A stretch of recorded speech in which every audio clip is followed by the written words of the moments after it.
우리 교재 86페이지 보겠습니다. 6장에서 유보해 두었던 마지막 7죄인을 드디어 뗍니다. 이 7죄인이 결정적인 역할을 하여 연이어 7나팔로 시작하는 경고성 재앙과 뒤이어 따라올 7대접의 본격적인 심판을 불러오게 합니다. 첫째 나팔 소리에 땅의 3분의 1이 불타 수목과 푸른 풀들의 일부가 해를 입습니다. 줄대 나팔 소리에 바다와 바다 생물의 3분의 1이 해를 입습니다. 셋째 나팔 소리에 강들과 물샘의 3분의 1이 해를 입어 큰 재난이 닥칩니다. 넷째 나팔 소리에 해와 달의 3분의 1이 빛을 잃어버립니다. 이것은 시작에 불과하고 제한적인 재난에도 불구하고 인침받지 못한 불신자들은 큰 고통을 당합니다. 이런 무서운 분위기 가운데 독수리가 날아다니며 화가 있을 것임을 선포하며 또한 아직도 새 나팔이 남아있음을 알립니다. 한번 따라해 보시죠. 7인, 7나팔, 7대접. 우리가 어제 읽은 말씀을 생각해 보면 요한계시록은 본계시와 보조계시에 해당되는 삽경으로 이루어져 있습니다. 그러니까 6장에서 이제 6번째 인까지 나오다가 여기서 어떤 자들이 환난에서 서겠느냐 하는 질문으로 7장에 보면 예수님을 믿고 죄사함을 받은 무리들은 14만 4천 명, 그 상징적인 숫자의 사람들은 이 모든 환난에서 면하게 된다, 이 말씀을 나누었습니다. 그리고 이제 7째 인으로 시작이 되는 거죠. 자, 8장 1절 2절, 우리 8장 1절 2절 두 절을 함께 읽어보겠습니다. 시작. 7째 인을 떼실 때 하늘이 반시간쯤 고요하더니 내가 봄에 하나님 앞에 7 천사가 서 있어 7 나팔을 받았더라. 아멘. 자, 7째 인을 떼실 때 하늘이 반시간쯤 고요했다. 이 고요했다 하는 것은 그 새로운 환란이 시작되기 전에 그 이른바 우리가 아는 표현으로 폭풍전야, 뭔가 큰 재앙이 오기 전에 숨고르게 하는 그런 일시적인 적막감을 말합니다. 우리가 6장 말씀 나눌 때 꼭 기억하라고 여러분에게 말씀드렸지만 8장 1절에 7째 인을 떼셨다. 이 인을 떼는 사람이 누구였습니까? 어린 양 예수님이다. 그러니까 우리가 방금 교재에서도 읽었지만 이 모든 인과 나팔과 대접과 같은 환난에서 예수님을 믿는 자들은 이 환난을 당하지 않고 끝까지 주님을 믿지 않는 자들이 당하는 환난이 인, 나팔, 대접이다. 그래서 오늘 2절에도 보면 하나님 앞에 7 천사가 서 있어서 7 나팔을 받았다. 그럼 7 나팔을 부는 천사도 하나님께서 명령하신 수종자들이다. 그러니까 인과 나팔과 대접, 인을 떼는 분은 어린 양 예수님, 나팔을 부는 자들은 하나님의 명령을 받은 천사들이 나팔을 분다. 그러니까 이 모든 심판과 모든 것은 하나님의 계획에서 한치도 벗어남이 없다. 그러니까 우리가 요한계시록 읽다가 이게 아주 중요한 것인데 의외로 잊어버리는 경우가 많습니다. 나팔 나오고 대접 나오고 큰 환란이 오면 마치 이 지구가 멸망할 것 같고 모든 인류가 처참한 미래를 맞이할 것이다, 이런 생각을 자꾸 하는데 결코 그게 아닌 거죠. 예수님께서 인을 떼신다. 하나님의 천사들이 나팔을 분다. 하나님께서 이 모든 심판을 관장하시기 때문에 하나님을 믿는 자들은 끝까지 보호하고, 하나님을 믿으라, 예수님을 믿으라고 끝까지 권했지만 믿지 않는 자들이 당하는 환난이다. 이게 요한계시록에서 아주 중요합니다. 7인이 있고 7 나팔이 있고 7 대접이 있고, 그럼 오늘 7 대접이 시작되는데 우리가 거듭 기억해야 될 것은 첫 번째 인부터 7번째 인, 7번째 인의 내용이 첫 번째부터 7 나팔, 7 나팔의 7번째 나팔이 또 7 대접으로 나간다. 이렇게 여러분이 기억을 하시면 되겠습니다. 자, 우리 오늘 본문의 3절 말씀만 보십시오.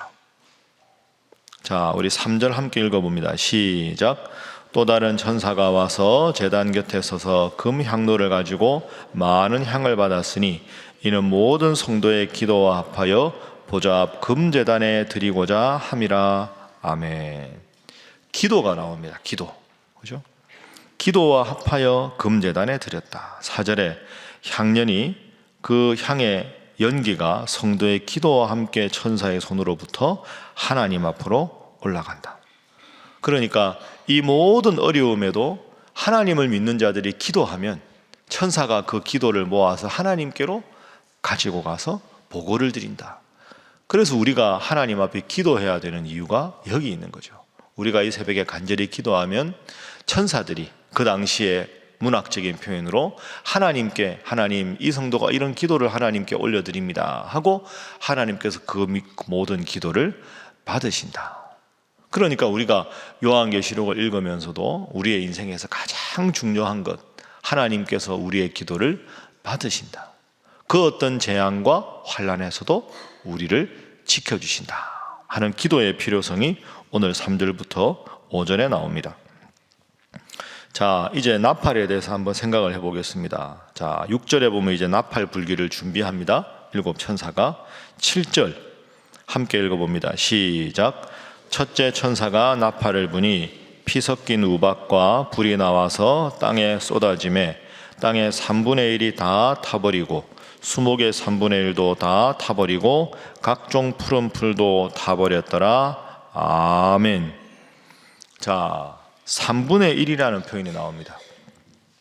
둘째, 셋째 다 3분의 1이 나오죠. 그러니까 우리가 공부한 대로 이는 이제 심판이 시작될 것이다 하는 심판과 재앙에 대한 계획이고, 이 계획이 부분적으로 실현되는 것이 나팔입니다. 그래서 3분의 1이 나오는 거죠. 그러니까 하나님의 재앙이 시작될 때 이 땅의 3분의 1이 큰 타격을 입는다. 그런데 이게 이제 나팔 지나서 대접으로 가면 전면적인 재앙이 실현이 되는 겁니다. 그래서 제가 여러분에게 말씀드린 대로 이는 재앙이 심판이 시작된다. 나팔은 심판돼서 부분적으로 3분의 1 정도가 실현된다. 대접은 전면적으로 확대가 된다. 그래서 그 자리에서 다람쥐 쳇바퀴 돌듯이 반복되는 게 아니라 나선 형식 점층 구조라고 말씀드렸죠. 나선 형식 점층 구조. 나사못을 이렇게 도라이브로 돌리면 그냥 이렇게 동글동글 그냥 뱅글뱅글 돌아가는 것 같은데 그냥 제자리에서 돌아가는 게 아니라 점점 안으로 들어가듯이 인보다는 나팔이, 나팔보다는 대접이 점점 재앙이 전면적으로 확대가 된다 하는 것이 오늘 본문에 우리에게 주는 내용입니다. 자, 그러면 전체적으로 우리가 처음 이야기 한번 돌아가 보도록 하겠습니다. 왜 이렇게 어렵게 썼을까? 그냥 재앙이 온다, 어디가 불탄다 이렇게 생각하면 되는데 뭘 이렇게 어렵게 쓰셨을까? 그 이유는 지금 사도 요한은 반모섬에 귀향을 가 있습니다. 초대교회 지도자였다가 도미시안 황제가 제위하면서 예수 믿는 자들을 박해하고 예수 믿는 자들의 가장 지도자급인 사람들을 순교를 시키거나 귀향을 보냅니다. 사도 요한은 원래 끓는 가마솥에 끓는 물을 해가지고 모든 사람 보는 데서 삶아서 죽이려고 순교의 계획을 했는데, 내려오는 이야기에 의하면, 그런데 결정적으로 사도 요한을 죽이려 하는 바로 그 상황에서 갑자기 먹구름이 몰려와서 비가 오죠. 그래서 그 뜨겁게 끓인 물이 싸늘하게 식어버립니다. 그러니까 이게 하나님을 믿든 믿지 않던 사람이든 그런 상황이 생기면 이거 뭔가 이 사람을 죽이지 말라는 뜻인가 보다 하는 게 이제 사람들의 정서가 되는 거죠. 그래서 사도 요한을 죽이지 못하고 할 수 없이 반모섬으로 귀향을 보냅니다. 반모섬에 귀향을 간 사도 요한 입장에서는 지도자를 잃고 황제가 박해를 심하게 하니까 예수님 믿던 사람들 중에서도 배교자가 생기고, 예수님 믿으려고 마음에 계획했던 사람들도 안 믿겠다, 무서워서 못 믿겠다 하고 예수님 믿으려고 했던 사람들이 주춤주춤하게 되는 거예요. 그러면 초대교회 2장 3장에 나오는 에베소, 서머나, 버가모, 두아디라, 사대, 빌라델비아, 라오디게아 교회 성도들은 황제는 박해를 심하게 하고 지도자는 지금 반모섬에 귀향을 가 있고 배교자들은 생기고 새로 믿으려고 계획했던 사람들은 마음을 접게 되고 교회가 흔들리게 되는 거죠. 이 소식을 들은 사도 요한이 아무리 환난이 와도 위험이 와도 주님께서 지키신다. 주님 믿고 이 박해를 잘 이기면 도미시안 황제가 머지않아 폐위가 될 것이고 그대들을 하나님께서 반드시 생명의 면류관을 주실 것이다. 이 주제로 요한계시록을 쓰게 되는 거예요. 그런데 그 주제로 쓰게 되는데 문제는 모든 편지는 사전에 검열을 받게 되죠.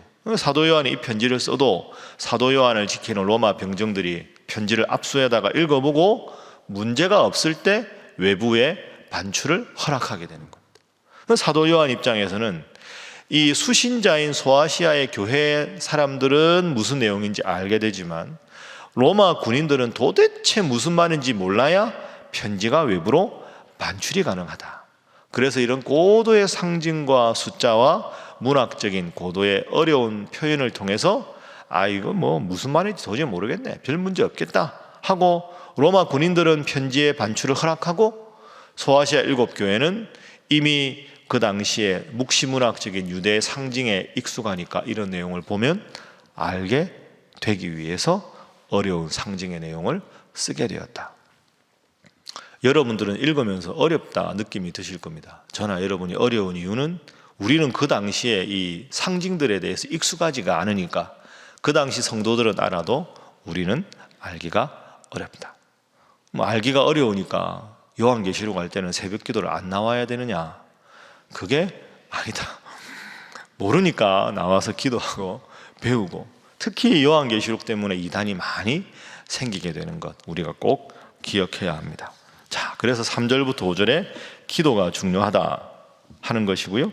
7 나팔은 이제 심판이 실현된다. 그러나 이 심판의 대상은 불신자들이다. 주님을 믿는 자들은 주님께서 끝까지 보호하신다 하는 거 기억해야 합니다. 7 나팔 내용을 여러분 가만히 보시면 6절부터 이제 나팔이 시작되지 않습니까? 읽어보면 어딘가에서 본 것 같다 이런 느낌이 슬며시 드실 겁니다. 모세가 하나님께 출애굽할 때 받은 이 바로에게 내린 10가지 재앙, 피, 개구리, 이, 파리, 악질, 독종, 우박, 메뚜기, 흑암, 장자, 그것과 이렇게 나름대로 겹치는 부분이 꽤 많이 있습니다. 그러니까 이 당시에 사람들이 이미 하나님께서 바로, 그죠? 그 마음이 강팍한 바로에게 10가지 재앙을 내리셨지만 고센 땅에 사는 이스라엘 백성들은 철저하게 보호하시고 그 애굽 사람들, 하나님을 믿지 않고 청종하지 않은 자들에게만 큰 재앙이 내린 것처럼 이 나팔도 하나님을 믿는 자들은 보호하신다 하는 구약의 그 출애굽 이야기를 떠올리면서 이 상징을 받아들이게 되는 것이죠. 말씀을 정리하겠습니다. 나팔장이 본격적으로 시작되었습니다. 제일 중요한 것, 이 모든 것은 하나님의 철저한 주권 아래에 있다. 그 어떤 시험과 그 어떤 어려움도 주님을 믿는 자들은 보호하시고 끝까지 주님을 믿지 않는 자들을 향한 심판의 말씀이 인 나팔 대접이다. 이걸 오늘 새벽에 꼭 기억하시면 되겠습니다. 자, 이제 기도 제목을 나누겠습니다. 우리가 요한계시록 읽으면서 기도해야 될 첫 번째 기도 제목은 주님 늘 깨어 준비하게 하소서 하는 것입니다. 항상 주님 중심으로 살아가는 것. 주님께서는 주님 믿는 자들을 보호하신다 하셨으니 주님, 제 인생이 앞으로 복된 하루하루가 계속되든지 어렵고 힘든 일이 있을 때든지 늘 주님을 믿고 깨어 기도하게 하소서 기도하시고, 또 두 번째로 주님께서 주님 앞에 기도하는 자들의 그 기도를 천사가 가지고 올라가서 주님께서 그 기도를 들으신다. 주님 늘 기도하게 하소서. 이 새벽에 나와서 기도하게 하소서. 그렇게 여러분 기도하시고, 제가 어제 말씀드린 대로 김현일 목사님 사역하시는 주현교회에 다녀왔습니다.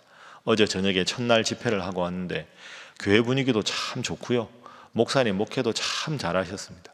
설교를 제가 하는데 교인들이 참 말씀도 잘 듣고 참 교회 분위기가 좋고 우리 김 목사님께서 목회 참 잘하고 계신다 이런 생각이 많이 들었습니다. 새벽에 기도하실 때 오늘 내일 저녁 집회를 위해서도 기도하시고, 우리 교회뿐 아니라 하나님 사당동에 있는 교회인데 주현교회도 하나님 앞에 크게 영광 돌리는 귀한 교회가 되게 하여 주옵소서. 그렇게 기도하시고 또 각자 제목으로 기도하시기 바랍니다.